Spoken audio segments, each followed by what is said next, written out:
Hi, I'm Matt. 2 cups, 1 question. Let's get into it.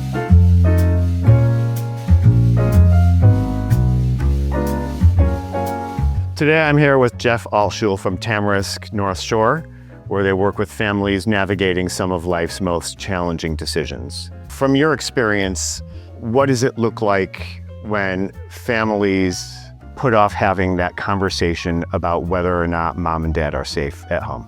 I think what happens when you wait, you end up making more of a panic level decision.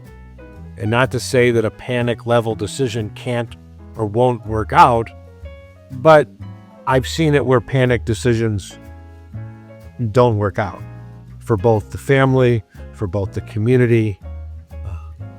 But it's hard. As you said, it's a very heavy conversation to be having in terms of, leaving what you know at home to what you don't know as far as a community setting. But I always encourage families to be more proactive than reactive.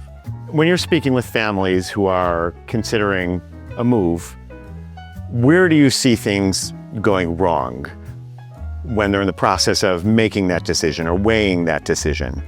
Well, I think one thing is that they may be waiting too late into this, mom or dad, I'll wait for something to happen. Well, what are you waiting for to happen? I mean, you want them to be able to come into a place like Tamarisk or any independent living and be able to take advantage of all the opportunities that the community presents.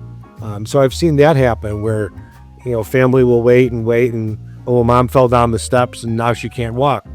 I know that's an extreme, but I have seen that. And instead of independent living, that family is now looking at a higher level of care, which is a completely different environment than what an independent living is. Yes, it is. From the home care end, we often see families calling us after there's been a safety event, a fall, a hospitalization, and families are calling us from a state of complete overwhelm. And when they're in that moment, they're no longer making a decision, then they're reacting. And it's such a heavy decision. It's probably one of the heaviest decisions that you can make, that a family can make, whether you bring in home care or whether you move mom or dad into a community. It's a big deal. But I think when you look at the successes of both what a home care agency can do and what a senior living community can do, they're both different solutions, but they both can be, almost invaluable for that given resident, that given family. So what do you think makes that conversation for adult children so difficult to have? The denial piece. Yeah. Again, mom and dad, they were active and flying and skiing yesterday, and now they see them slowing down. I think the adult children, that scares them. That shows them that they're getting older. Yes. I think, the guilt sometimes of, in some situations, there's a tradition within the family to keep mom or dad at home. Okay, and that could be a good solution with good home care. But as we all know, there's also that added opportunity for a senior in a senior living community. To be part of a community. Be part of something. Right. The kinship, the camaraderie.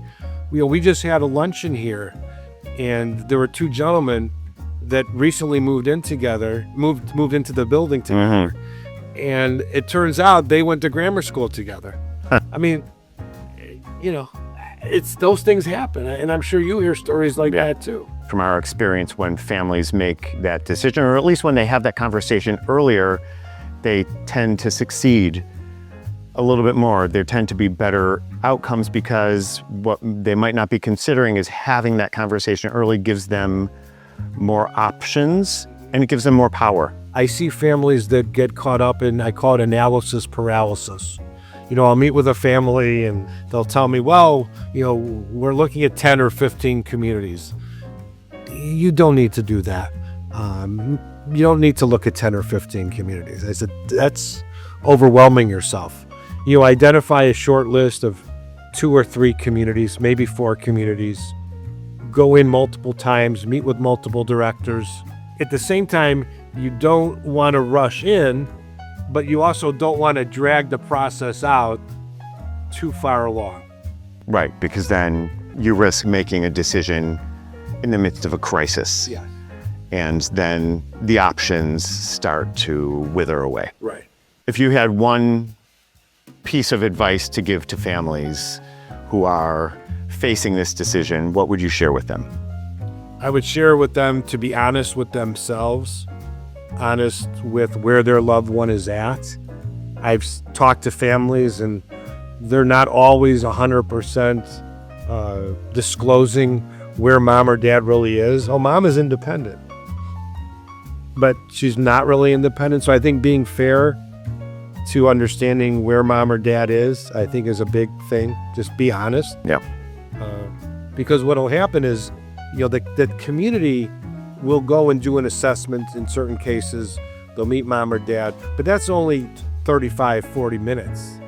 You are the expert you should be the expert on where mom or dad is. Don't rely on the community. Now, after mom or dad is in the community for a while, then yes, you should be expecting them to be the expert on where mom or dad is. But in the beginning, make sure you're as upfront as possible with that community as to where mom or dad is. Jeff, that's insight that families really need. I appreciate it. Thank you. Thank you for what you do for the community. Simple questions, but not always simple answers.